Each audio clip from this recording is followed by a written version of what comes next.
Welcome to the Veterans Archives podcast, where we honor our nation's veterans by preserving and sharing their stories.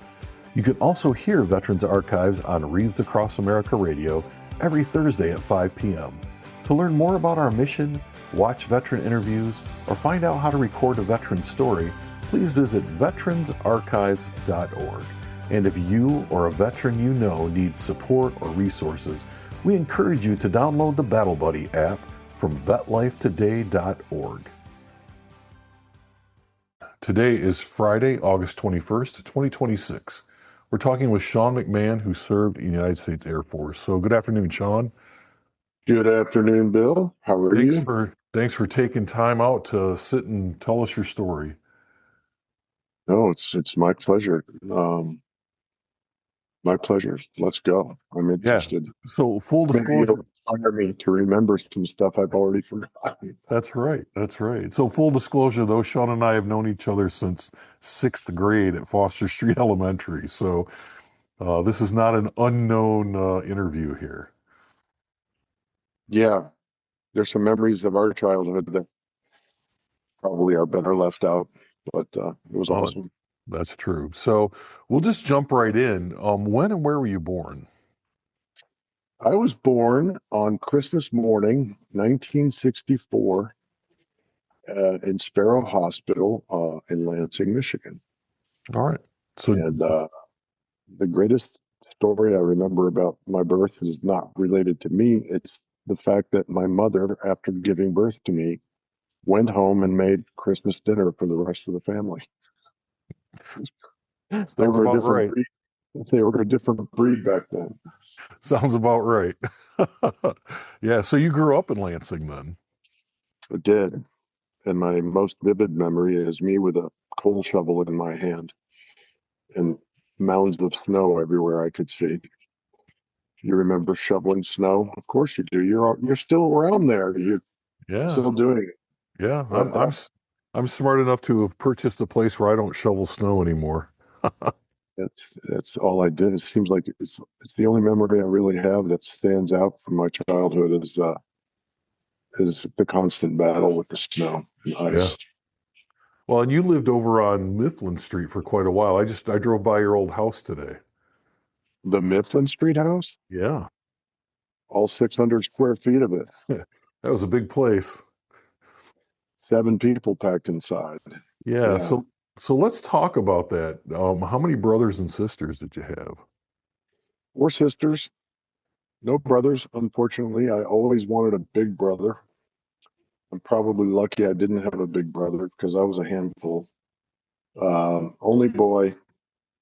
So Dad thought it was his job to be tougher on me because he didn't want the girls to think that I was getting preferential treatment because I was the only boy. So a little rough. And the memory I have about my sisters is they used to, the reason I am so ticklish today and I hate being tickled is because my sisters would pin me down and tickle me until I cried.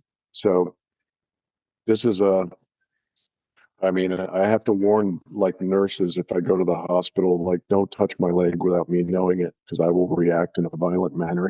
I don't want you to get hurt. So I'm super, super ticklish. Yeah. So it's interesting, like some like Vietnam vets, like if loud noises or whatever, but you grew up in a house where tickling was torture. So it's really the same reaction, honestly. Yeah, it was, I was I was a handful as a young boy. I was very accident prone. So I was constantly going to the hospital, get stitched up for whatever dumb injury I created for myself. And I felt bad about that. My dad was a medic in the Korean War. And I didn't realize until I was an adult and he and I had a chance to talk about it, but he basically told me that me being so accident prone was not good for him because it triggered him. And he had, of course, some pretty serious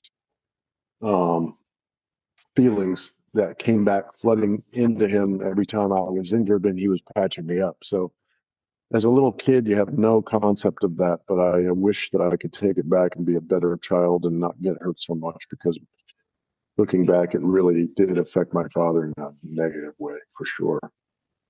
He was the one that always had to patch me up and take me to the hospital. Yeah. Now, where were you in the lineup there in the pecking order? Middle, lower middle. I had older sister Dawn. She just recently passed away. I have older sister Beth Ann. She lives in Maryland. She was in the military. She retired from the military.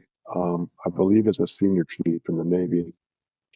And then Shelley lives still around the Lansing area.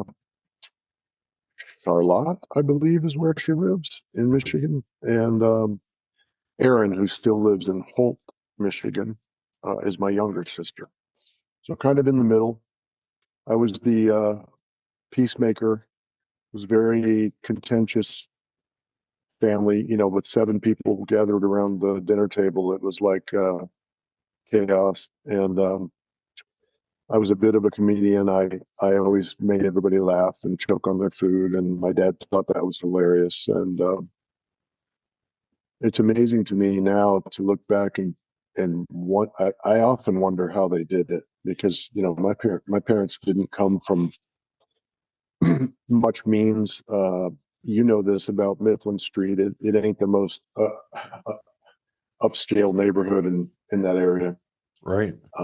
We were barely getting by. My mother always had more than one job, and she always had a home business to try and scrape some extra money together. And my dad was, he was a blue collar guy who constantly worked overtime. Didn't see him much, but I did, even back then, appreciate how hard he was working. And I often wondered, how do you guys even do this? How do you keep us afloat like this? Because, they didn't make very much at all, Yeah. with that many mouths to feed. And I just don't know how they did it. I'm not sure I would have that ability today to have 5 kids. Just can't imagine. No, a lot of work. Did you feel like you wanted for anything though, as a kid? No, I wanted to not get beat up so much. It was a rough and tumble world. It was the middle of segregation. There was a lot of changes. There were always people coming and going. You never had like a settled neighborhood. It was always new people clashing with each other. No, I didn't want for much. I was a pretty simple kid. As long as I was clothed and fed, I was grateful.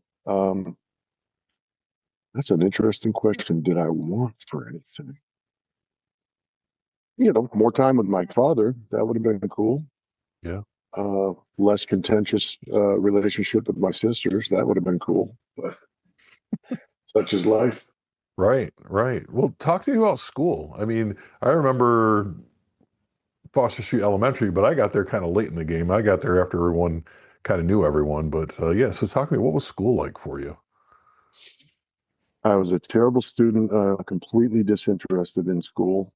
I thought it was boring, and I spent most of my time daydreaming and staring out the window. I loved, recess was my favorite thing in the day at elementary school. It's funny, I got a Facebook ping just this week. Someone's trying to put together a reunion of Foster Elementary students. Like, hadn't heard of that before. We'll see if that happens, and I'm not sure I would really recognize anyone since left there in 1976, I think. Um, and that continued throughout school until I graduated. Until my senior year, I really um, just skipped through school without achieving much of anything. I mean, I would make the minimum grade possible just to get out of that class and into the next one. Yeah. And looking back, I think that's unfortunate because as an adult, I acquired a real thirst for learning of anything. Like I'm so curious and love to learn today, but didn't really develop that appreciation until I started paying for my own college classes while I was overseas in the military. Yeah. Um, I think yeah, you have to be ready to learn, right? Like some people just aren't going to do it on everyone else's timeline. And then some people are never going to do it because it's just not their thing. yeah. I was just distracted today. They might call me ADD. I don't know. I just was totally disinterested in whatever the teacher was saying for Were there, years. were there any classes or activities that you did like? Like, was there anything that stuck out? Like when you think about school that you think, oh, that was something I enjoyed. Not until I got to junior high school, where it was commonplace back then. I don't know if it is today, but you'll remember that we had to take elective classes and we had to learn trades. Mm-hmm. And I loved to fix stuff. So wood shop, electricity, metal shop, auto shop. Yeah, I loved those classes Mm-hmm. because I could see an outcome as a result of my learning, like that was tangible. Right. I think that's why I liked them so much. Like I could see how I could apply what I just learned and I could actually visualize the outcome and then fix the thing and then go, yeah, I fixed the thing. It worked. There's a lot of satisfaction in those kinds of things. As far as book stuff, I never really paid attention until my counselor, Mr. I thought I had his Jimenez, Yeah. set me down. He set me down when I was 17. I was in the 11th grade, and he sat me down with a very sober look on his face and said, "Listen, you don't pay attention, but you got to pay attention. This is serious." And I'm like, "What are you talking about?" He said, "You see all your friends here? They're not going to be here next year. They're going to graduate. If you don't knuckle down in the senior year here, while they're all having half days and going on their work study stuff and just basically taking it easy because they took care of all of their grades, you're in a hole that you have to dig out of. So you literally have to get A's and B's on everything for this entire senior year. You don't get to play. Or I will see you next year and you can do it again." And it was really a slap to my, he woke me up Mm-hmm. and I went, "Oh my God."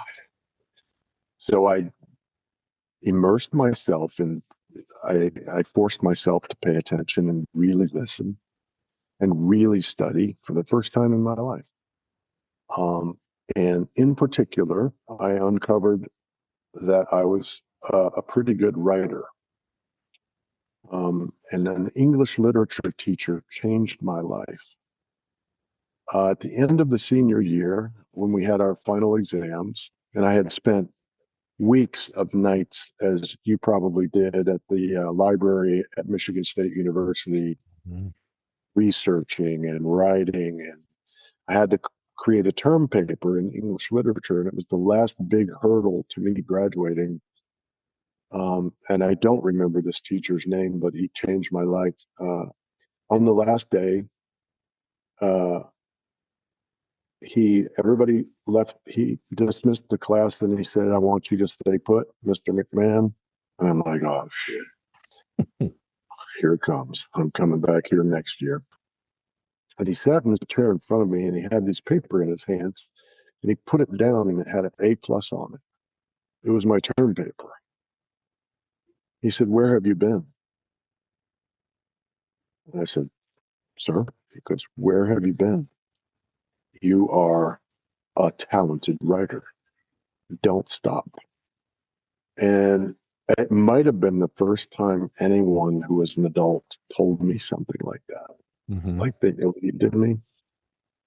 And it swelled my chest. And I remember the feeling of walking away from that school on that day, just feeling like, wow, you dug yourself out of a hole, and now you know that you might actually have a talent that might be useful after you're out of here. Um, that was an incredible moment. I don't understand why I can't remember his name. I have his picture in my mind, but can't remember his name. He was an English literature teacher. That literally changed my life because later on I went into journalism and broadcasting and all these other things. Yeah. That wasn't Mr. Spagnuolo, was it? Because I remember Mr. Hahn and Mr. Spagnuolo, but I don't remember anybody else. You might be right, but I'm got to be honest, it's not ringing a bell. Yeah. Seems like it should have. Yeah, absolutely. So you were, I only know this because I know you, but through your lack of discipline in high school, though, you were pretty disciplined about your body and what you put into it and working out and all those things. So you did have, like you had it, you had the discipline to do the things that you felt mattered, it seems like. Well, it's funny. I don't know if you know the backstory. You might remember this. I think we were friends at the time, but I may have been hanging with a different crowd. When I was 17, I overdosed on angel dust because I had stolen some dope from my sister's boyfriend, and that dope was laced with angel dust, PCP. So I was rushed to the hospital, strapped down. I became incredibly violent. I hurt some nurses and passed out. They couldn't give me any sedatives because they didn't know what was in my bloodstream. And I remember the beeping of the heart monitor was going off so fast I couldn't tell one beat from the other. Mm-hmm. It was an excruciatingly painful experience that saved my life because a couple of days later I woke up on the couch. My father was there. My father was a really tough guy. You remember my dad? Oh yeah, He's I a remember. He scared the hell pretty out of tough. me. Yeah, he scared the hell out of everybody. He was a force to be reckoned with. Not the most emotionally comforting guy, but he had rules, and you better stick to those rules. And of course, I violated every one of them. And usually, that would end up with him disciplining me in a way that most people didn't have to deal with. But this morning, he uh, flipped his paper down and noticed that I was awake, folded it up, came over, sat on the couch, and took me by my hand and looked me in the eyes and said, I love you. You're the most important thing in my life right now. Please, please don't do this anymore. And I was like godsmacked because my father was not that guy at all. He was hard. And um, I had said a prayer for the first time in my life when I was having that overdose. I was looking in the mirror before I told my parents I was having an overdose. And I didn't know how to pray. I didn't have any religion in my life back then, but I felt like I was going to die for sure. And I asked God to save my life. And I said, if you let me live through this, I'm going to become a different person. I'm going to get clean physically. I'm going to strive for better. I'm going to try and be a good person instead of a liability. I'm going to stop causing my parents all of this havoc.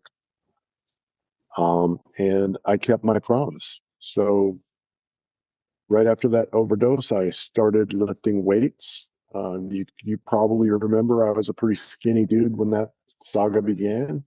I joined the weightlifting team. I got laughed at because I was so bony you could see my ribs through my chest.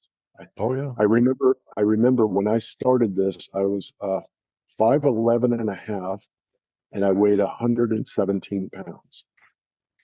And I have one photo of me where I had taken 4 or 5 new notches out of my belt just so my jeans would stay up. I looked like a concentration camp victim. Um, I got a job at a health food store part time. I diligently started working out, and I put a graph paper behind my door in my bedroom, and it was a year of days. And I put my goal at the end of that year was to weigh 160 pounds. And I started at 111. And I said, I'm going to gain 50 pounds of muscle. It's going to take a whole year, but I don't care as long as I'm moving the notch every day. A little bit, a little bit, a little bit. Every time I weighed myself, I would mark on the thing what my weight was and what the date was, and did that every day. And at the end of a year, sure enough, I opened the door and I gained 50 pounds of muscle. So then I became the captain of the weightlifting team, weightlifting club, I guess you would call it. I was highly respected. I won the respect of my peers. That struggle was real because for the first month I was in agony. I was so different from my body. I had never done anything like that. But then I got to the point where it was no longer tough and not even a struggle. It was something I longed to do. Like I counted the minutes in school until the bell rang so I could go to the weight room. Um, Nutrition, got smart about that, started taking all these supplements and stuff. And yeah, but the impetus of my becoming a fitness kind of focused person was my near death by overdose. Yeah, and all the years I've known you, I did not know that. You didn't? No, so you and I, like, we went to grade school together, but we didn't really pick up again until high school, and And it and it was was in after. between.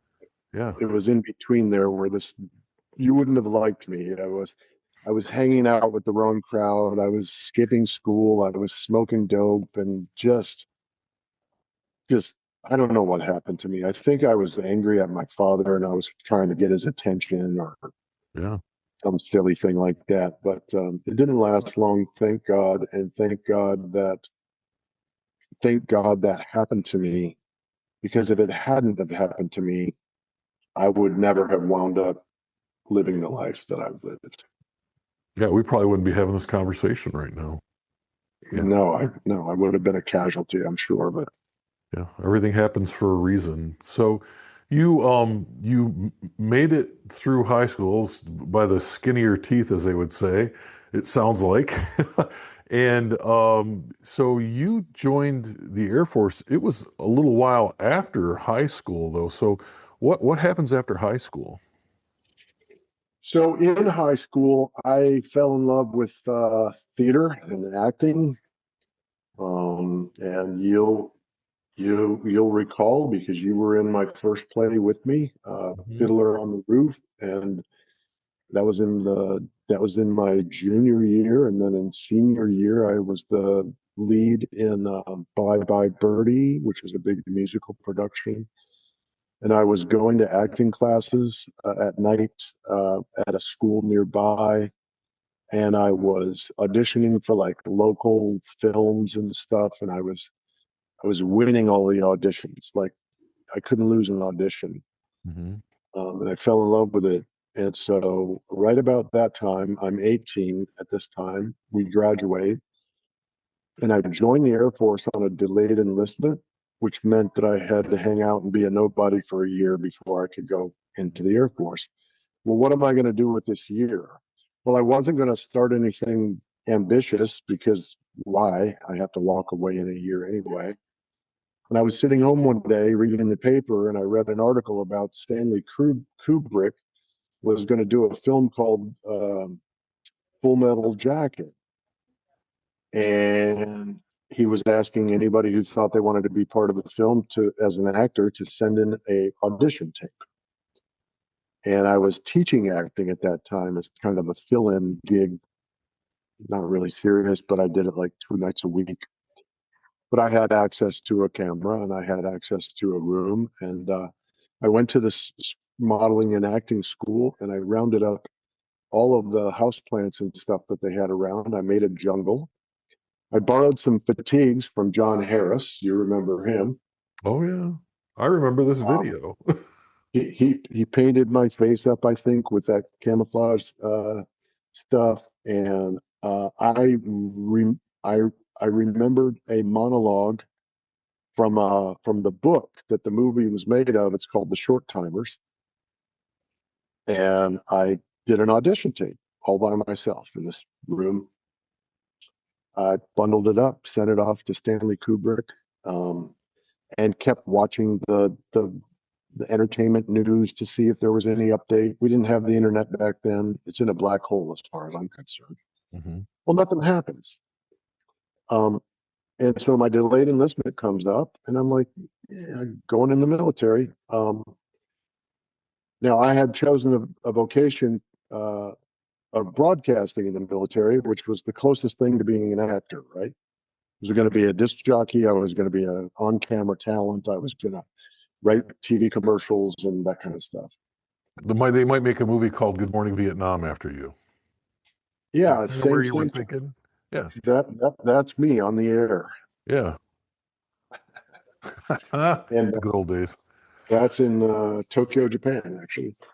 Um, so I joined the military. The recruiter, I'll never forget, asked me. He said, "Now you're probably not going to get it, but we allow you to make a wish list. Where would you like to be stationed?" I said, "As far away from here as possible." He goes, "Do you mean that?" And I said, "Yes, I do." He went over to a globe and he put his finger on Lansing, Michigan, and he spun the globe around and he goes, "How about Tokyo, Japan?" I said, "Sounds awesome. Let's go." Well, lo and behold, I got my first duty station, but I'm moving forward a little bit. I do basic training. I go to tech school, So and I don't mean to interrupt, but I got a quick question for you. How do you feel that your childhood and upbringing prepared you for basic training? Like when you got off that bus into basic training, were there any surprises no, um, no, because my father was basically a DI my whole life. for like 18 years? No, I mean you remember him. He Oh was no, I just do. no shit guy. You don't pull punches with my pops. And I'll say one thing about your dad though, Sean, and it is that as tough and as scary as that guy was, like when you looked at his eyes, there was just something there that oh, he made you was. know that he cared. Like a Oh lot of yeah. guys don't have that look, but he did, I think. No, no, and his anger and his outbursts and his e- every everything that was tough about him was because he cared about you. Yeah. He wanted to protect you. He wanted to protect you from yourself. He wanted to make a point so it stuck, so you didn't get in trouble. All had good motives, right? Yeah. The delivery could have been a little different, but no, it's funny you mentioned that because when you get off that bus and they have you standing in formation for the first time, you're holding your stupid little bag and they tell you to put it down and pick it back up and put it down and pick it back up. It's 4 in the morning. Everybody's exhausted. It's freezing out, and I missed the bag on the pick it back up part one time, and so I just stood there at attention. Well, this DI sees TI. They called him up there in the Air Force. Same thing, Smoky Bear hat and all that. Um, he sees me from 50 feet away, and he's wearing those taps on his boots, and he jumps off the platform and says, "Hold it, everybody!" And he's coming down the side, and I'm like, "There's no way this guy's gonna pick me." He comes right up to my face, and he starts banging me right here on the bridge of the nose with that Smoky Bear hat, Uh-huh. with every syllable. His name was Sergeant Moda, and I remember his name because he made me hurt. He goes, "Do you think I'm scary, son?"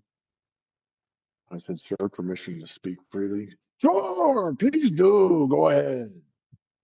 I said, "Sir, you don't hold a candle to my father, honestly."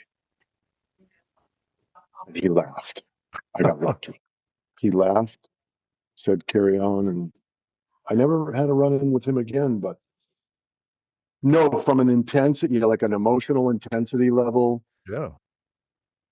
uh, I was used to that kind of Right. verbal chaos and stuff like that, and always having someone upset with my performance. That was commonplace. I was a squad leader, yeah, squad leader in basic. So I had real concern. I was always spending a lot of time trying to make sure the squad members didn't F up. And, if you took that job seriously, it means you're not going to sleep when everybody else is going to sleep and you're getting up earlier than everyone else. And so there was a lot of emotionally, it was draining. I went in at 185 pounds and I came out at 160 in 6 weeks. I mean, I lost a bunch of weight. I barely spent 5 minutes with any meal during that time Oh yeah. because I always wanted to get ahead of the next problem. Yeah, but no, from a volatility standpoint, the DIs were just my dad in a uniform. Yeah. Yeah. So it sounds like things went pretty well for basic training then. I mean, as well as they can go, right? Yeah, they did. Air Force Basic is not as arduous, I don't think, as the other services. Air Force Basic is mentally draining. A lot of the focus is on attention to detail and policies and procedures. Strict adherence to that kind of stuff, and memorizing all of that stuff is the tough part. Because at the same time, of course, you're marching all day, you're doing the PT in the morning and all that stuff. And you've got all these things you have to learn, but mentally, it was challenging. But I can't say physically it wasn't a cakewalk. But you know what I mean. Yeah. I didn't have to march for 50 miles with 50 pounds on my back and that kind of stuff. Yeah. Yeah. 65 actually. So you get done with basic training and you head to it's called tech school in the Air Force? Yeah, so I went to an Army fort in Oh, Indianapolis called Fort Benjamin Harrison, that which sounds familiar. doesn't exist anymore. Um, and while I was there, that's where I went to train as a broadcaster. While I was there, um, in the middle of the night, one night, I get a call from the charge quarters. I'm sorry, he bangs on my door. He says, "You got to come to the CQ. Your sister's on the phone and she sounds upset." And I'm like, "Oh God, what is it? Mhm. Who got hurt?" It's really scary. Yeah. Payphone, right? There's the things hanging on the side, and I walk up and it's dark, and it's my sister, Erin, and she says, "I said, what happened?" She goes, "I said, is everybody okay?" She goes, "Yeah, everybody's okay. But this guy keeps calling here every night at dinner time, and mom keeps telling him, 'You're in the military, you're not interested.'" And I picked up the phone and listened in the last time, and it's Stanley Kubrick, and he wants you in his movie. And I said, "Why didn't you call me the first time he called?" Right. And my mind is racing. And so I go, "Did he leave a number?" She said, "No, but he said he's in London." Okay. So I can't stop thinking about this. And I'm just in tech school. I've only been in the Air Force 8, 9 weeks at this point. Uh, so I go basically AWOL the next day. I leave the school, cause some sort of diversion. I leave the school. I walk across an Army base in my bright blue Air Force uniform that sticks out like a sore thumb. I go to the bank and I get a bag full of quarters and I go to the nearest payphone on the corner, literally on the corner of an intersection. And I start shoveling quarters in. And the AT&T operator picks up and I say, "I'm trying to call London." And she goes, "Okay, put in whatever more money." "AT&T London, can I help you?" "Yes, I'm trying to reach Warner Brothers Studios." One moment, I put in more money and I'm thinking to myself, this is never going to work. "Warner Brothers Studios, can I help you?" "Yes, this is Sean McMann. Stanley Kubrick has been calling me. I'm returning his call. Can you put me through?" And she goes, "One moment." And I'm going, there's no way Well, I don't talk to Stanley Kubrick. I talk to a guy named Leon Vitale, who's his personal assistant. And he picks up the phone and he goes, "Hello, Sean. You're a hard bugger to get a hold of." And he explains that we really liked your audition tape. And I said, "You mean the one I sent more than a year ago?" Yeah, well, there were thousands of them. Apparently, it was a record number of post packages being delivered to for one reason at the same time. Yeah. Um, and he goes, "Listen, Stanley wants to see you in New York next week."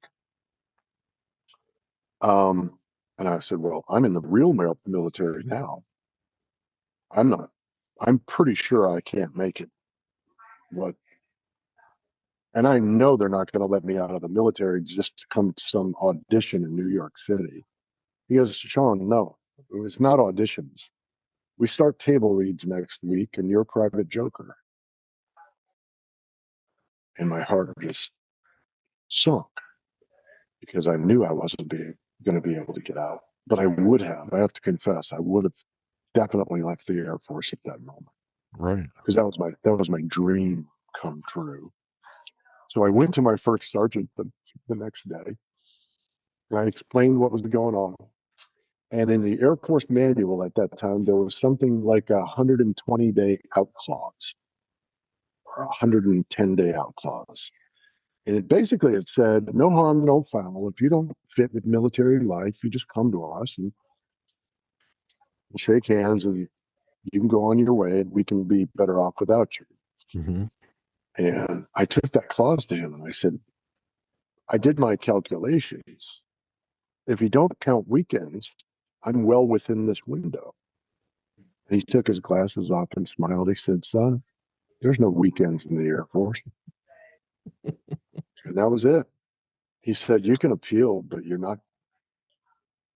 can appeal or you can go AWOL. In either case, the outcome's not going to be what you want." Yeah. So I literally had to call Leon Vitale back and say, "I hope you find somebody else. Sure, it's going to be an awesome movie, but I'm moving on." And the cool thing is, right after that, I met my wife. And I wouldn't have met her if I'd have left the base. Yeah. Again, everything happens Yeah, for a reason, right? I believe it does. But boy, that was a hard one to take, man. You Yeah. know that I was a bit of an attention whore back then. Well, So we thinking we of won't, my we won't name names, but I do recall a time in a certain class that we were in where one of our friends was the victim of your exuberant acting yeah, ability. And we're yes, and just he reminds me of it often. he's still mad about it. But we won't name names or mention exactly what happened, but he's still mad about it. Anyway, you finish up tech school and then you head off to Japan from there, or did you come home first? How'd that work? Did I go home? I did go home for a couple of days, not for a long time. It was Mhm. December of '85. Yeah, I came home. My girlfriend went home to Charleston to see her family, and then somehow she wound up back to Michigan. I introduced her to my parents, and then she had to finish school. She was like the class behind mine, Mhm.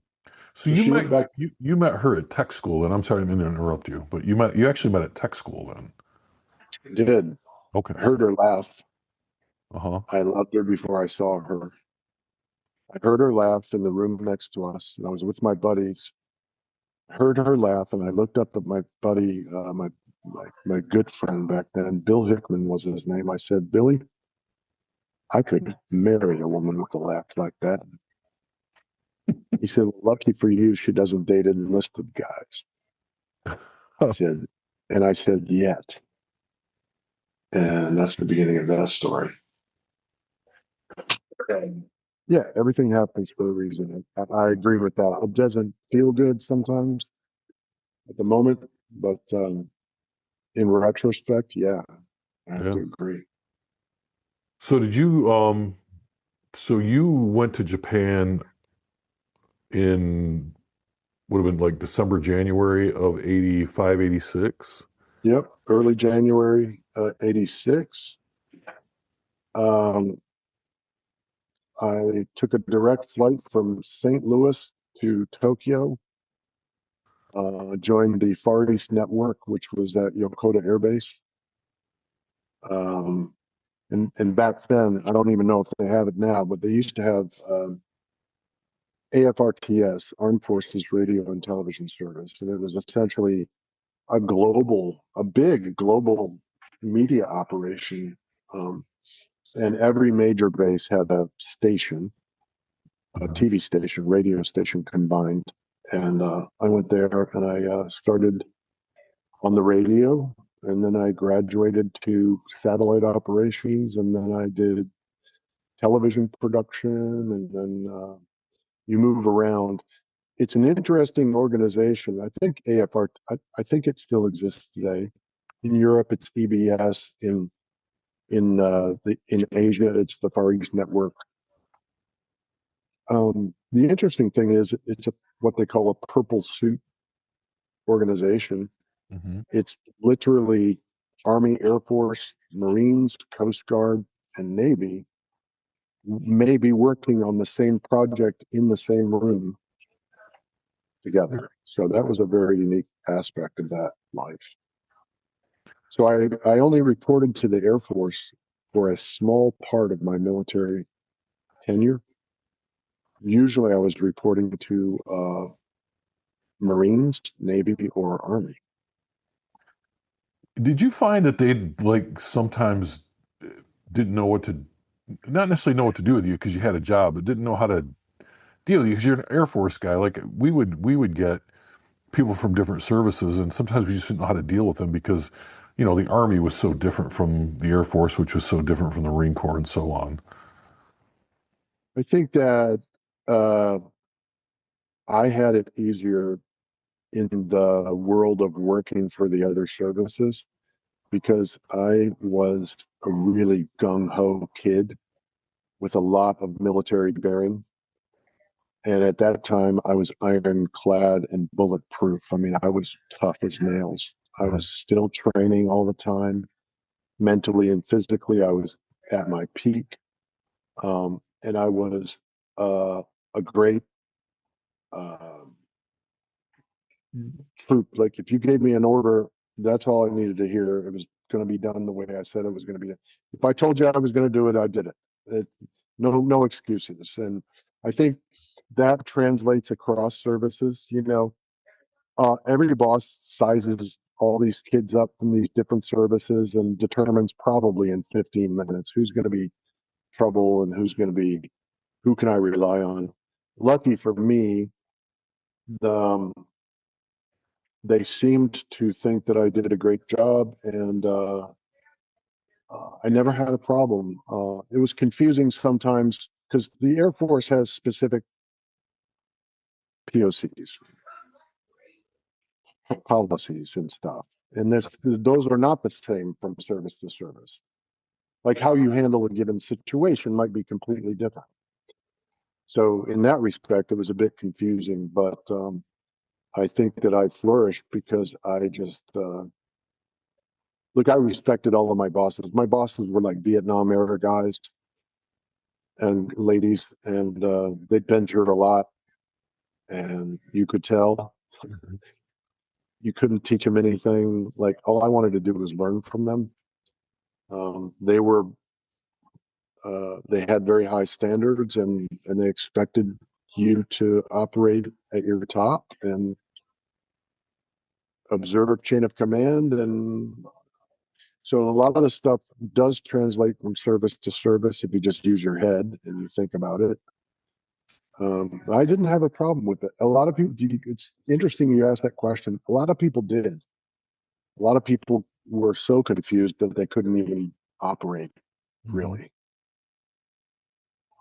But I was always pretty good at navigating. I've always believed in a statement from Bruce Lee, even before I joined the military. He's got this interesting perspective. He says, be like water. Like either rise over it, go under it, go around it, but don't stop moving Don't be paralyzed. Just be like water. Just morph around whatever the given situation is. And I kind of applied that principle. I was expecting constant change, and I was okay with that. Yeah. Well, and I think if you have that mindset, it's very helpful, especially in the military, especially overseas. Now, how long were you in Japan before your girlfriend came over? Let's take a quick break. Before we continue, we'd like to share a resource that may be helpful to veterans and their families. The Battle Buddy app from vetlifetoday.org is designed to connect veterans with support, resources, and a community that understands their experiences. If you or a veteran you know could benefit from those resources, we encourage you to download the Battle Buddy app and learn more at vetlifetoday.org.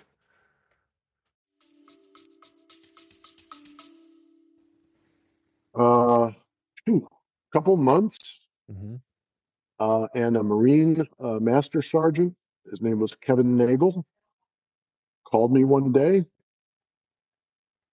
called me on the phone. I was in the radio studio, and he said, "Shannon, I want to see you in my office now." I'm like, "Oh shit, what did I do?" He goes, "Shut the door, have a seat." So pardon me, I'm fiddling with something on my desktop. He sits me down, and I'm thinking, "Oh man, I'm in trouble." He goes, "Does the name Catherine Butler ring a bell with you?" I said, "Yes, Tuck, that's my girlfriend." He goes, "Well, apparently you wouldn't know it. I just got off the phone with her, and she says you're not answering any of her letters." Oops. He goes, "I'm going to leave the room now. I don't want you to come out of this room until you have finished a letter. I've left you some parchment paper in an envelope there and a stamp. It's very easy. Write down your thoughts."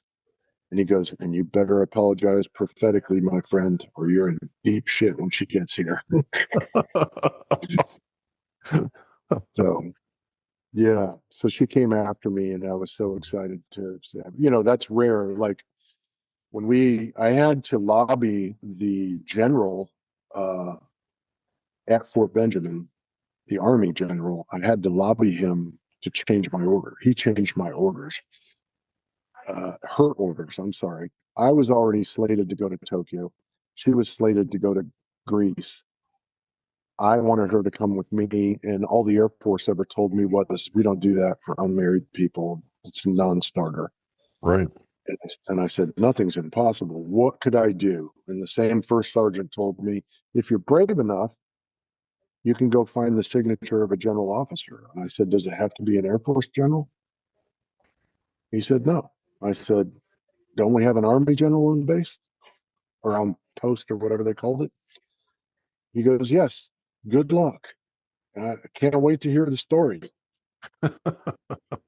So I sat outside that officer's office for what feels today like weeks. Every day after school, I would go park there, and his secretary would tell me she'd try to fit me in. She'd try to get me in to see him, and he knows you're here. He's just very busy and backed up. And finally, he let me in his office, and I talked him into changing my wife's orders, and he did it using some silly story about he was a tanker, tank commander, and he had all these pictures of him with his tank crews and stuff. And he said, why should I possibly do this?" And I said, "What happens if there's one member of a tank crew that's just not happy, super unhappy? Does that have a chance of bleeding over to the crew at large? Like, can morale drop just because of one bad apple?" And he said, "Oh, it can be devastating." And I said, "Well, sir, you're about to send two bad apples to two different units, and they're going to have a devastating impact. Or with the stroke of your pen, you can send us both to one unit and everybody is happy." I'm And guessing. I'm guessing he didn't buy your bullshit, but he appreciated the balls that you had in doing that. you know what? I think you're exactly right. He's like, Hey, got to hand it to the kid. You know, and it was, and I was dancing. It's not like I had rehearsed that. Right. Right. He signed that thing, and I'll never forget coming out of his office and looking at my future wife with tears in her eyes. And I said, "We're going to Tokyo." Okay, so I'm not letting you off easy. We got to go back, and I got to ask this question: why weren't you writing to her? What was that all about? Well, one of the reasons I was fascinated with Japan was that I had been in martial arts since I was 8 years old. Taekwondo, correct? Judo. Okay. I wanted, when I was 8 years old, I was going to be 8 years old. My birthday was coming up. My dad asked me what I wanted for my birthday. And because I was tired of being beaten up all the time at Foster Elementary School on the way to and from, I had figured out that I had pretty paltry combat skills. Hmm. I was coming up on the short end of these altercations repetitively. And I said to my dad, I want karate lessons. He said, well, let me talk to the boys at work. He always used to talk everything out with the boys at work. Hmm. He'd poll his peers and stuff. Came back a couple of days later. He goes, now I've done some investigating. We're not going to do karate. Because I know when you learn karate, you're going to be running around karate chopping people and you're going to be causing problems. He goes, but I'm going to put you in a martial art, but it's a defensive martial art that you can't beat people up with. You can just defend yourself. And I'm thinking, I don't care. Anything's an improvement on my given status. Yeah. And so he put me in judo, and I kept that up until I left. I was, at the time I left Lansing, I was an instructor of judo, uh, a teacher of judo at the YMCA. And I wanted to go, and I was up for my black belt, and I wanted to get my black belt in Tokyo, Japan. I thought, how cool would that be? Well, it's funny. I got to Tokyo, Japan, and I couldn't find a judo dojo anywhere. It was all karate. Um, even though judo was invented there in Okinawa, I believe. But I forgot your question. I'm not sure I answered it. Yeah. So the question was, why weren't you writing to your girlfriend during that Oh, period of I time? was I was leading into how fascinated I was with Asian culture and the Uh-huh. Japanese culture. So I was wandering around like a tourist whenever I wasn't working, and just mesmerized, trying the food, trying the beer, traveling on trains. Loved to interact with the locals, trying to learn the language, and I literally just got so immersed in that that I forgot. I don't know. It was a really dumb thing because it almost caused me some problems. Yeah. Yeah. I'm not sure I'm not sure she wanted to hear, oh, I forgot, but, um, Oh, she handed it to me when she got to Japan. I promise oh, you. I'll bet. So, so she gets to Japan, and how long are you two there together? From 85 until 88, 7 or 8, Okay. something like that. All right. So you got married in Japan, right? Is that where you two? Technically, yes. So we had to get married in Japan. We didn't tell our families, by the way, until 25 years later. Um, pardon me. We were leaving Japan. We had to get our orders in line to leave Japan and go somewhere else. Uh-huh. Once again, I made my appeal for us to be stationed together. And once again, they said, you're out of your mind. And by the way, we see what you pulled off before. That ain't going to work again. Um, you have to be married. And I said, well, by what date? So we had a deadline and we had to get married. So in a monsoon in the spring of 87, two friends, an Army friend and a Navy friend, and us hopped in a little car and drove to the U.S. Embassy in downtown Tokyo. and we were married there at a window with a hole in it. How And then, romantic. and then we went down the street and got our marriage license, which is entirely in Japanese. It's hanging on the wall in my master bedroom still today. And yeah, it was very unceremonial, but we had to get married. And because we got married, then we were able to get the same orders to what was her first choice, which was the island of Crete in Greece, Heraklion Air Station. So talk to me about that. Oh my God, it was night and day difference. In Japan, the economy for us was terrible because the yen rate was upside down. Mm-hmm. The dollar was worth less every month while I was stationed in Japan.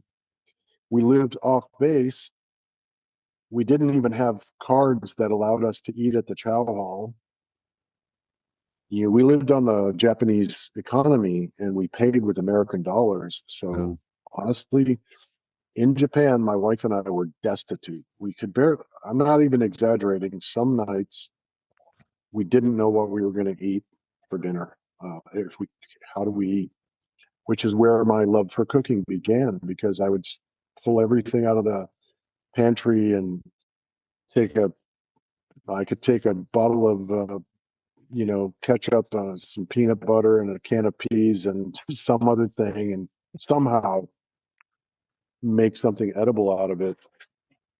So our life in Japan from a money standpoint was super tight and got tighter every month. I remember when the 747 lifted off of Yokota Air Base's runway, it the the passengers burst into applause because they had all been oppressed financially for years. Like, it was not good. It was barely getting by. And the cost of living allowance that the military does was always a month behind. Right. So it's not, they never caught up with it, not during my entire time there. It was kind of very stressful. Well, we land and the weather was bad. So we leave there and then we land on the island of Crete in Greece, and the door opens and this beautiful sea air blows into the airplane, and I step out on the top of the stairway coming down from the plane, and I look around, and I used to be in Tokyo, which was blanketed in smog and buildings as far as you could see. And now I'm looking at what looks like, a Greek tragedy. It's just these rolling hills and this beautiful palm trees and stuff. And then with my first meal that I bought there, I figure out my dollar is now worth $2. Mm-hmm. The drachma was not doing so great against the US dollar. Our whole life changed. I lived off base in Greece. I paid $300 a month for what would be considered a mansion there today. A walled yard with a big driveway and a gate out front, and my whole life changed overnight. Of course, I gained a bunch of weight because I was spoiled. Um, the the work was all the same. It was still the same work. Yeah. I continued to write and produce TV commercials. I won a bunch of awards. I was very very driven. The weather did not suck. The people in Greece are just the finest people. They still love us. My wife and I actually went back there for the first time in 2022, and then we went back again in 2023. But I have dear friends there. I have a Greek family there. Mm-hmm. That was my Greek family when I was 23 years old or something. Um, we always say that Greece was our compensation for Tokyo. Yeah, that makes sense. That makes sense. Yeah. Now, how long were you in I Crete? was there until 1990. Mm-hmm. And in 1990, we sat down and I said, look, we have to have this conversation. We're either going to be lifers or we're not. And if we're not, this is the last year. This is the time to make that decision. Yeah. Because that I had to extend for a year to get that Greek assignment, which I gladly did. But I I still had the acting bug. Um, I was I organized a theater guild in Greece, and then I took my plays to Europe, and we won the European Festival of Plays in '89. I won Best Actor. This was in Ramstein, Germany. It was all the different bases from Greece, Germany, London, anywhere in Europe.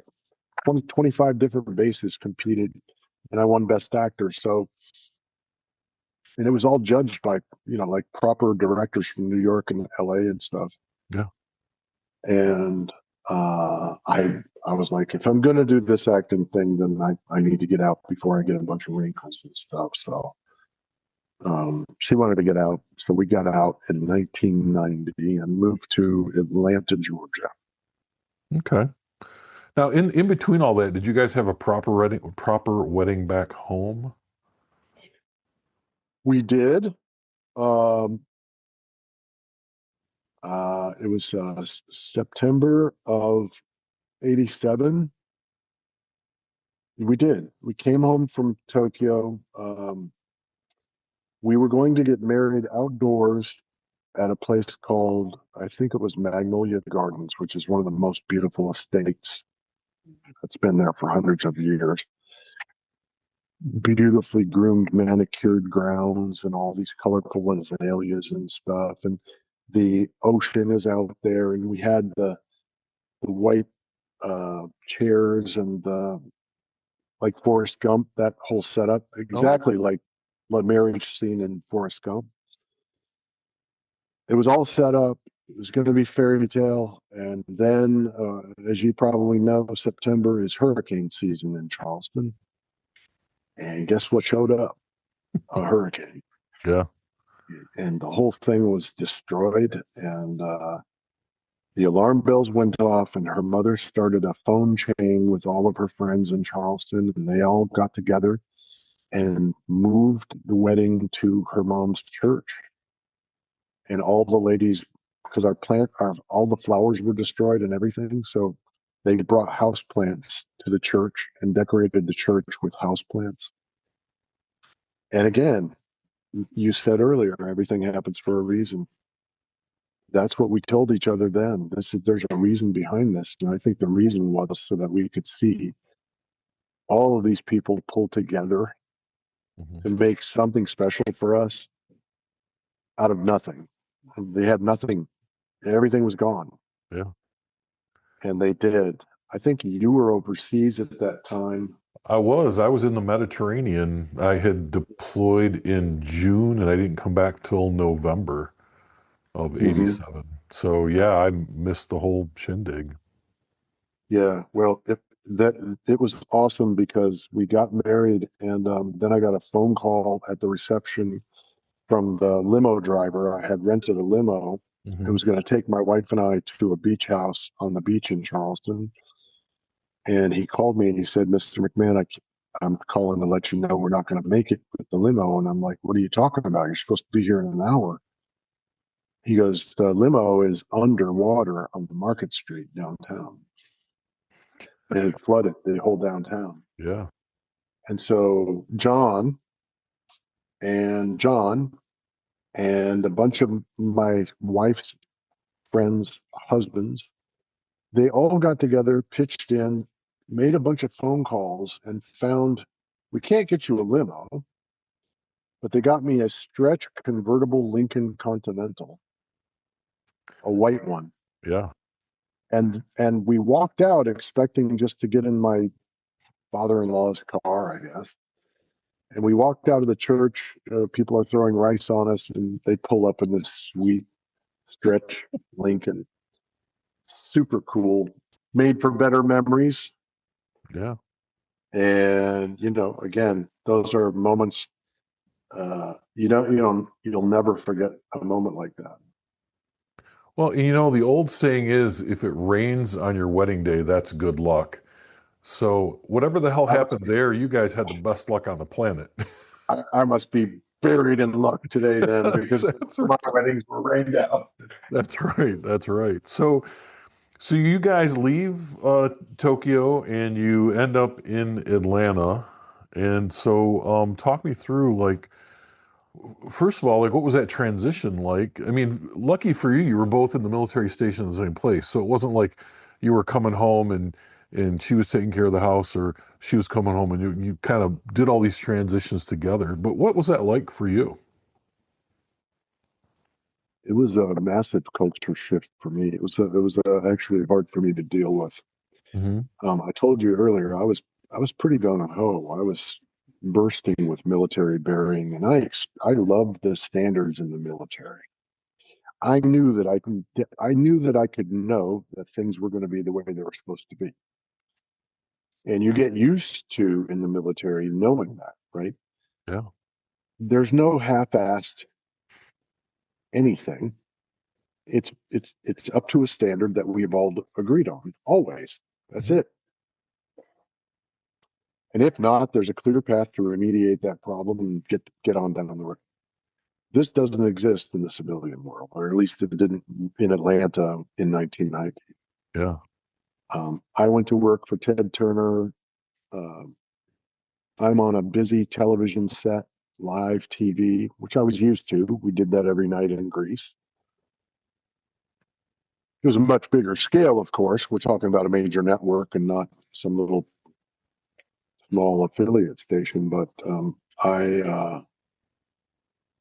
I remember thinking one night I was on the overnight shift. I had to start at the bottom, even though I had 5 years of real world experience. I had to start at the very bottom, doing this 3, 2, 1, you're on. Yeah. And I did that for a year. Um, but I stood there one night just watching what I wouldn't even call controlled chaos. It was just chaos. Hmm. It was very unnerving to me, having come out of a place that was so orderly and so formulaic and so planned. Uh, in the military, it's more like ready, aim, shoot. In the land I dropped into, it was more like shoot, aim, pray. so, so yeah, it caused a lot of stress for my Wow. wife as well, because she was used to the same thing. And you were both working for CNN at the time, right? Yep, Yeah. yep. CNN was moving from being the chicken noodle network into the first true 24/7 news channel. There was no political stuff going on back then. It was just report the news and do it fast and make sure it doesn't break. Yeah. And it They was it was invented the 24-hour news cycle, right? I mean, that's yeah, their claim to fame. yeah, yeah. And I had the pleasure of meeting Ted Turner, and I used to work in the early mornings later on when I was a video editor for them.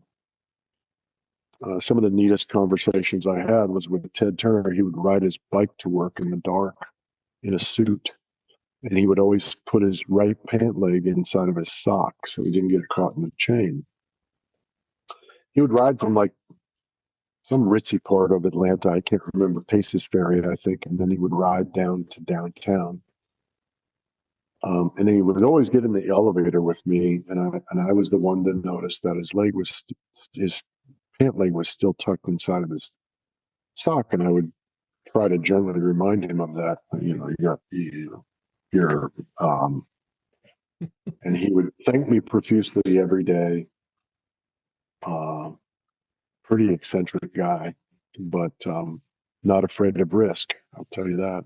Yeah. He just kept barreling forward. It was an explosive time there. It was super exciting, and I learned a lot. That's where I basically really honed my broadcasting chops. Hmm. Now, how long were you at CNN? 7 years. Uh, in the seventh year, this is 1997. Everybody started talking about this little thing called the internet. And at the same time, I was getting frustrated at Turner because um, I didn't have the budget to do what I wanted to make what I wanted, what was in my head happen on the screen. Yeah.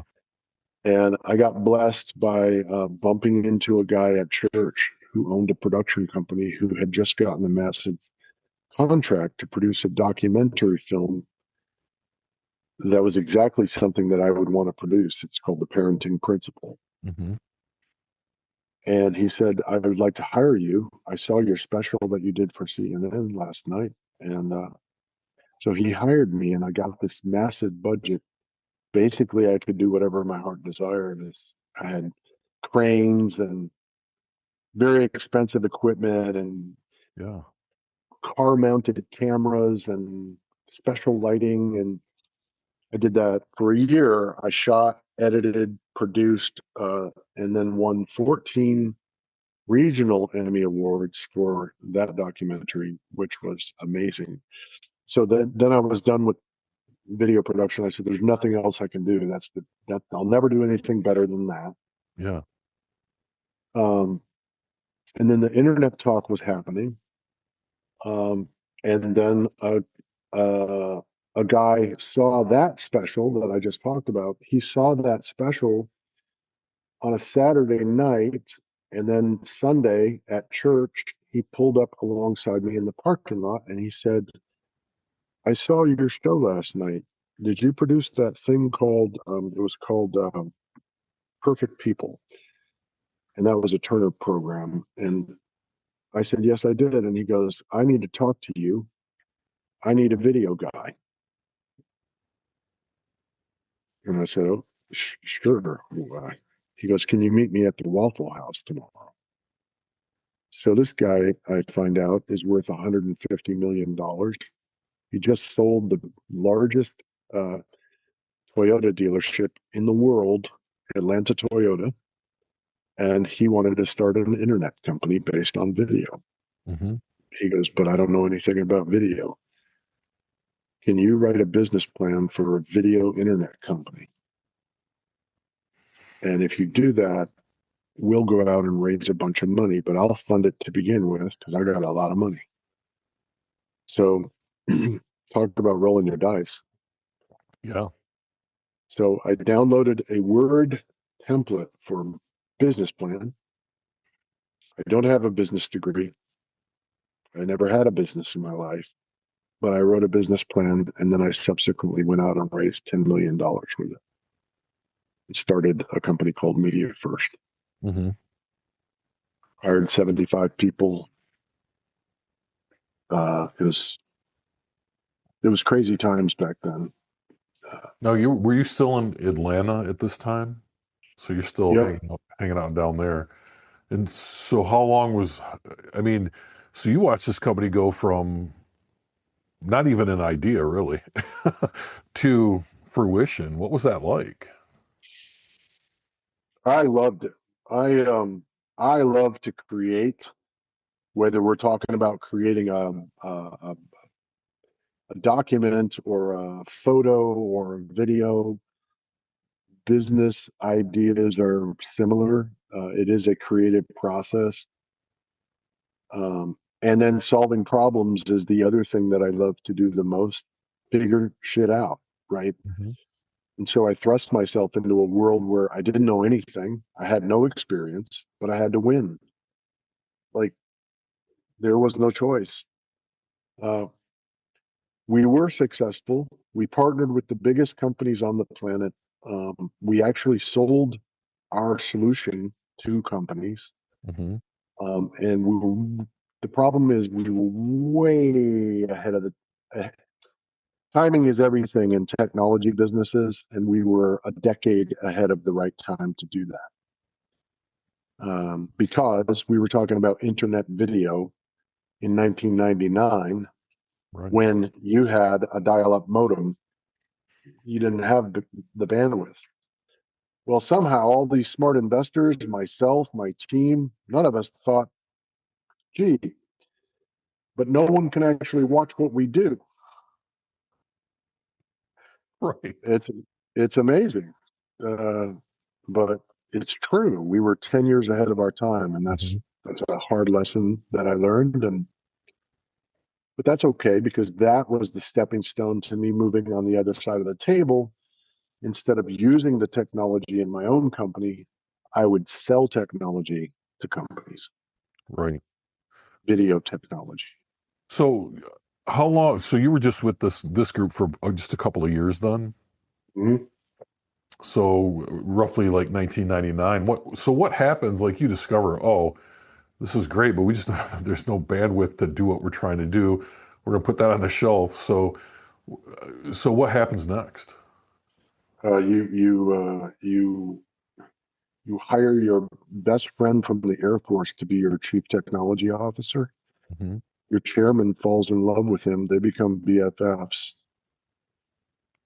Your best friend, not your best friend, a close friend, the chairman promotes him to be the CEO, and he sees you as a threat and fires you. Wow. So I was fired from the same company that I founded within 2 years of doing so. Yeah. You know, That was a honestly, that's not an uncommon thing though. If you look at some of these businesses today, Papa John's a great one. Like that, Papa John doesn't even work there anymore. Yeah. You know what, dude? Again, I've had a storied life and some really incredible stories. Some of my stories, some people tell me they sound literally unbelievable, but I was fired by a guy that I hired, and I was fired the day that I was scheduled to meet with him to lay out my 5-year plan for revenue operations. Hmm. He goes, I know you think we're here to talk about that, but we're not. And the next words out of my mouth were, you son of a bitch. I knew exactly what was going on. So Yeah. he fired me. He shut the door to his office. He said, take all the time you need. I looked out the window. It was a building at 1430 West Peachtree Street in downtown Atlanta. I looked out the window, and across from the window was the cross on the top of the church that I went to with my little kids back then. Hmm. Literally in my face was a cross from my church. And I immediately said, it's going to be okay. God's got a plan. I'm not going to let this bother me. And so it took me 6 months. You couldn't buy a job in 2001. Right. There were no jobs. Like you would go to job boards that were just beginning back then, nothing. And so I wrote letters to the C-suite of all of the companies that I thought I could go work for, where I could have an impact, explaining to them that they were selling their solution to the wrong customer for the wrong reasons and measuring their outcomes in the wrong way, and that I can improve everything. And here's exactly what I will do. And one of them bit, flew me up to St. Louis.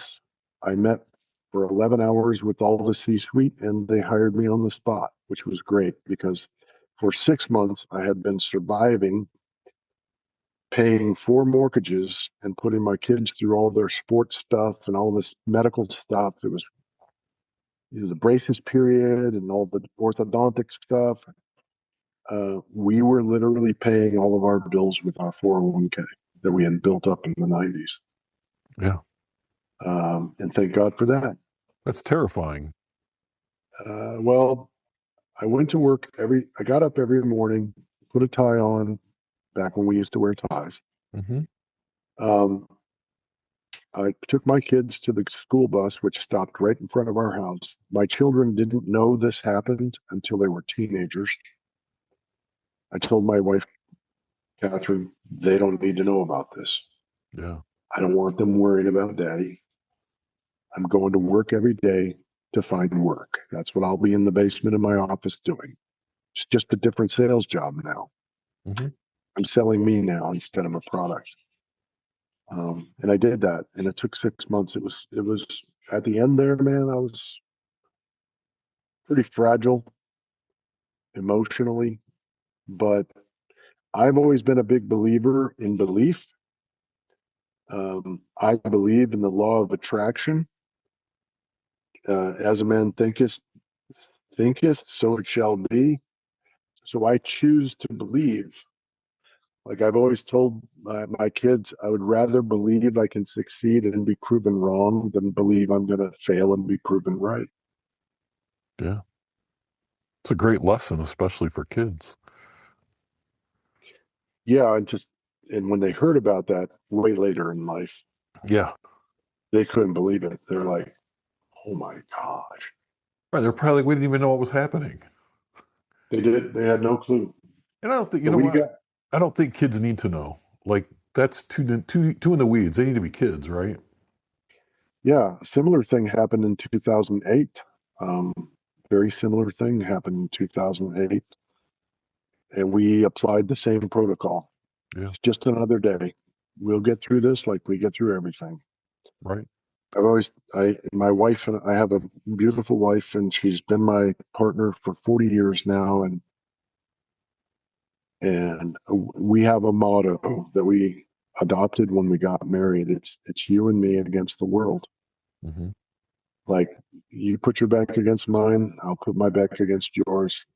Nobody can touch us. At least they're not going to get us by surprise.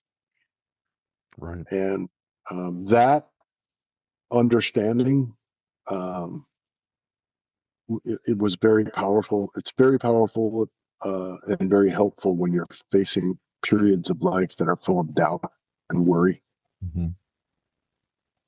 When you buttress it with that sort of belief, it makes it much easier. Yep. But hey, let's be honest. The military probably had a lot to do with how I dealt with challenges in my life. I mean, the military doesn't take excuses. You don't get a do-over. Like, No. You don't get a pass when things go wrong, that's for sure. yeah. Well, I figure out that if I always do what I've always done, I'll always get what I've always gotten. You know, Einstein, I think it was Einstein that said, the definition of insanity is repeating the same thing and expecting a different outcome. So after months of applying, interviewing, and all the standard approaches to getting a job, I said, if I don't change my game plan, I'm just going to keep getting the same result because there's a billion people looking for jobs right now. And so uh, I decided to appeal directly to the leadership at different companies where I thought I could make a significant impact Mm-hmm. with a mission statement, almost telling them exactly how I would make that impact. And it worked. And so I got my first real technology sales job because I was a customer of that technology before. Right. I implored them that I understood the value more than their salespeople did, and I can convey that to customers in a better way. They bought my story, had a great career there. And ever since then, I've been providing video technology to predominantly enterprise customers in the Fortune 500 who use video today to communicate, to train, to onboard, to provide customers enablement, to resolve field service management problems. And there's a plethora of areas in business where video has now evolved to where it's like the preferred way to do these things. Mm-hmm. Whereas before, it was just for entertainment. My old world was just video for entertainment. And now it's really a business tool. And so I've been a top seller in just about every enterprise video platform company of note over the last 20 years. Yeah. So we back it all the way up, though. You take a look at when you really jumped into this in 1997. You have seen it go from a technology that current technology couldn't handle to now a technology that really companies can't function without. And Mm-hmm. what was it like watching like all of that change take place. And I want to kind of note also that like you saw this coming between 97 and 99, but there's not a damn thing you could do about it because of the limits of the technology to what it is today. Was there a little bit of frustration in there as you watched this expand? That's an insightful question, my friend. I've never had anybody ask me that question the way you just did. Good job. It was frustrating because in my heart, I knew the potential power um, for the first decade. Among customers, video was seen as somewhat of a utility, like a nice to have kind of capability. And then a little thing called the pandemic came along. So selfishly, I was always hoping for what I would call a flashpoint moment, right? There needs to be some flashpoint thing that kickstarts people's interest in this video as a business data type, not just a nice to have. In March of 2020, that moment happened when the 2 weeks turned into much longer. And the reaction on the part of most Fortune 500 companies was what I call a tactical response to a strategic problem. They went out and told their teams, max out my Zoom licenses, max out my Teams licenses, whatever's got video in it, I want all of it. And I want it now because everybody else is going to be clamoring for it. And we want that capacity. We don't yet know what we're going to do with it, but we know this. All of our employees are going to be home and all of our customers are going to be home. So how are we going to keep our business moving? All of a sudden, overnight, video becomes clearly in focus at a much higher level in these companies than it had ever been before. And that was a gift, albeit a tragic thing for the world.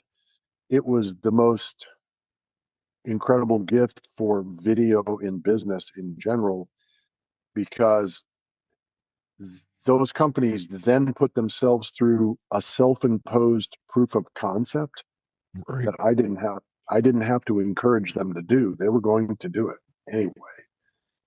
So then what happened was they found out video is important. It does allow us to achieve outcomes that we couldn't do with any other kind of content. And then the next question after the pandemic simmered down was from the CFO, why do we have 12 different video related software products that we bought in March of 2020? Why do we have all these? They don't serve a purpose anymore. Can we consolidate that under one hood? Is there some enterprise video management solution out there that can support all of our video use cases? Luckily, the answer is yes. And luckily for me, that's what I represent today. Mm-hmm. Now I want to roll back a little bit too. So um, I hate the term resiliency. I feel like that's just another, catchphrase or word on your bingo card. But you alluded to also 2008. You kind of had a repeat of what happened in 97. Can you talk a little bit about that? And the reason why is I think someone listening to this story, like we all have stuff we go through, right? And I feel like many times we feel like we're the only person that must have ever gone through this, because how do people survive it? And yet we survive it and it makes us, for the most part, stronger. I really want to capture those pieces as we pull this together. So what happened in 2008, and was that another 6-month journey for you, or how did that work out? So 2008 was not a good year for most anybody. The housing crisis then rippled out to affect just about every industry. In 2007, I made the biggest sale for my company that they'd ever made. And I was assured that a good portion of those proceeds would be reinvested in the product to improve the product so that I could go make even more money and solve more problems. It's a video product. I won't name the company, but that didn't happen. The owners of the company instead took that money and used it to spin off a new venture that had nothing to do with me. Mm-hmm. So I was left holding the bag, and that company subsequently went belly up. And it was Christmas of 2008. I was called by the investors of that company, and they said, "We'd like you to try and sell what's left of this company. We'll pay you a handsome commission." I had no other prospects because 2008 was very much like 2001 from a job hunting perspective. So I went on a tour, put together a proposal on the benefits of this company and why you would want to buy it as another technology company, why you would want to buy it. I found a bunch of tech companies for whom I thought their technology would be appropriate and beneficial and valuable.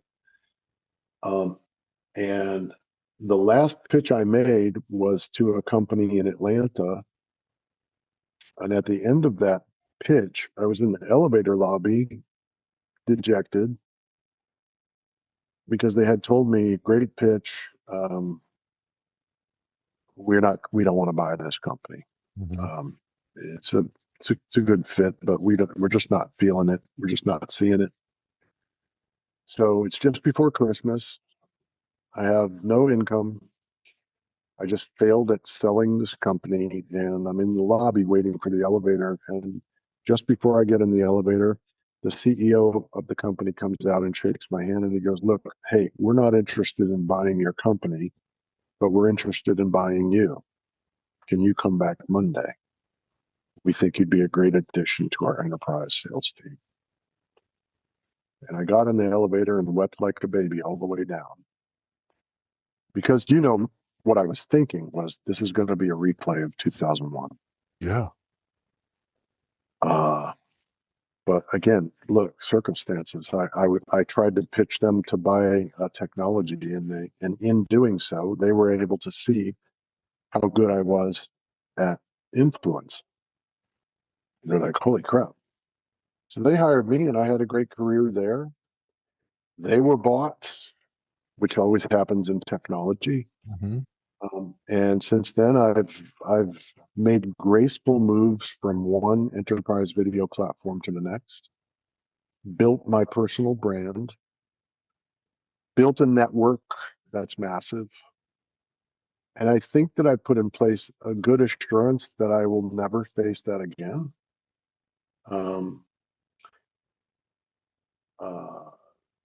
But it's funny. You cannot make a muscle stronger without applying resistance to it. And a challenge is just resistance. So just do another rep, get stronger. I always tell people that in my experience, and I think in anyone's experience, if you're truly honest, if you look back over the decades of your life and you highlight the times during which there was some great thing that you achieved, just before that was a challenge. The challenge was the genesis of you rising a little higher than your comfort zone. And actually was the impetus of you achieving things you probably never would have had you not faced that challenge. And it's been my experience. So challenge today doesn't do anything for me except make me want to find the opportunity in the challenge. That's where my brain and my mind is going. Like, what's the gift that's hidden here that we're not paying attention to? Mm-hmm. I think if you do that, it's a much healthier mental way to go about dealing with your problems. I think Tony Robbins in one of his books says something like, it's not what happens to you in life that counts. It's how you react to what happens to you in life that counts. Yeah. Dr. Dobson said, life is 1% about what happens to you and 99% about your reaction to it. I've also heard it said there are no stressful situations. There's just stressful reactions to situations. Yeah, I mean, we all have a choice of how we're going to react, Mm-hmm. and it doesn't feel like it in the moment, but it is a choice. Yeah. It is a choice to lose my shit, or it's also a choice to just hold my finger up, step out, take some deep breaths, think, and then react. Yeah. You know. Yeah. But yes, my life is ultimately uh, a story of overcoming challenges. Like that's just it. Like you if you ask a guy like Elon Musk, like what drives him, apparently, at least according to what I've learned from his own mouth, is that he sees his life as a series of problems that need to be solved, and he loves the solving of problems. Mm-hmm. Not thinking about the money, even though he's a trillionaire on any given day or not. He's just passionate and driven to solve problems. And as a salesperson, that's really my job, is to figure out what problems my customers have to solve, and then asking myself, can I solve that problem with video in a way that drives a better outcome Mm-hmm. than any other way? I do this in my life at home as well. Like I fix my own cars. I'm not a mechanic, but finding working around the problem and failing basically over and over and over till you figure it out. Mm-hmm. That's those two things. It's education, which I now love. I love learning, and I like to solve problems. So, yeah, people go through tough stuff. I think a lot of my perspective seems hokey to some folks, especially younger folks. I would say um, when you're, I would say that um, you can literally manifest your life into what you want it to be. Mm-hmm. If you protect yourself against being distracted by the depression of the day or the bad thing that happened or the grade you didn't get or the job callback you didn't get, if you can just pick a destination, make it clear in your mind, you don't need to know the how of how to get there as much as you need to know the why. Mm-hmm. Like, why do I want to do that thing? Why do I want to achieve that thing? And the why will build up enough momentum so it doesn't feel so much like a climb up a hill. It feels like you're rolling down to your goal. Yeah. That Yeah. makes sense. I used to work for, she was vice president of human resources. She would always say, I know what it is I'm trying to achieve. I know what it is I want. But the how is none of my business, right? I just have to do the things that I know that I'm supposed to be doing. The how will take care of itself through, for a lot of us, it's spirituality. Everyone kind of has their own thing, but the how is none of our business. I do want to ask, there's two more things that I do want to cover. And one is if you could just briefly talk about your children, because I know personally when we talk, they're pretty important to you, but I just want to kind of capture, um, you know, generally your thoughts on your children and where they're at today. Uh, I'll first start with a conversation that I had with my big sister in 1991-ish. Mm-hmm. She asked me, how come you're not having kids? We had been married for 4 years. And I said, I'm waiting for the right time. And she said, well, you're going to wait forever then. because there's never a right time. And that conversation really changed my perspective. Now, my wife wanted to have kids right away. Mm-hmm. And I held her off and held her off and held her off. And I thought to myself, my sister's absolutely right. Let's just go. So in 1993, we had our boy, Connor. Before he was born, my wife and I sat down in the living room and faced each other. And we both had a pad of paper, something to write on. And we discussed, how are we going to raise children? What are the values that are foundational to this family? What is appropriate behavior and what is not? Well, how do we feel about education? What's our perspective on sports and how important is it going to be to their lives? We went through the whole thing and we got aligned, and we've been aligned for our entire lives as it relates to raising kids. Mm-hmm. We never had an argument on that. We never stood on opposite sides of the table. And I think part of the reasons our kids turned out as awesome as they are is because they never sensed any variation between what dad thought and what mom thought. And I also told my wife at that same meeting, I said, all right, we're going to have kids. They're going to be my focus for the next 25 years. But after that, I'm going to go pay attention to me. And I kept that promise. I made my children my number one priority. And I loved them. I loved all the exhaustion, all of the sports events. I don't think I saw a weekend for 20 years that didn't have me driving to, from, or parked at a sporting event. Both excellent students, both outstanding athletes. My daughter was on a state champion volleyball winning team in Georgia.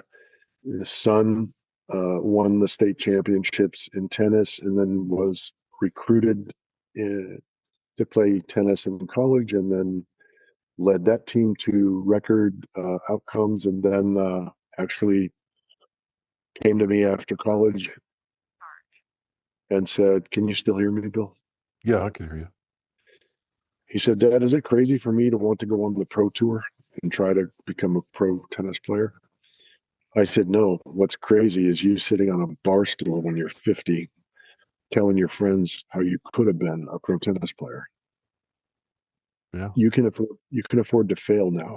Go do your best. If you do your best and you make it, great. If you do your best and you don't make it, you won't be able to whine about it the rest of your life. You'll be good." Mm-hmm. That's exactly what he did. So today he came off the tour a few years back, and he's a super successful surprise salesman, technology salesman. Huh.